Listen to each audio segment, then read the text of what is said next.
સુરત શહેરમાં દારૂનો વેપલો સ્થાનિક પોલીસ અને બ્રાન્ચોના કેટલાક ભ્રષ્ટ પોલીસ કર્મચારીઓના પાપે ધમધોકાર ચાલી રહ્યો છે। ત્યારે ફરી વિજિલન્સની ટીમે સુરતના દરોડા પાડ્યા હતા।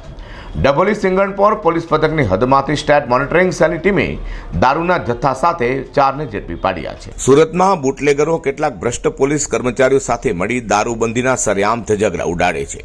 તો સુરતમાં બુટલેગરો પર સ્ટેટ મોનિટરિંગ સેલની ટીમ નજર રાખી બેઠી હોય તેમ એક પછી એક કેસ કરી રહી છે। તો સિંગણપોર ડભોલી પોલીસ પથકની હદમાં સુમન પ્રતિક આવાસ સામેથી વિજિલન્સની ટીમે દારૂના જથ્થા સાથે 4 બુટલેગરો દીપક ખુટીતા, મનોજ સમુદર, બુધિરામ બિસોય અને સેતુ પ્રધાને ઝડપી પાડી દારૂનો જથ્થો, મોબાઈલ ફોન, રોકડા અને 2 મોટરસાયકલ કબજે લીધી હતી।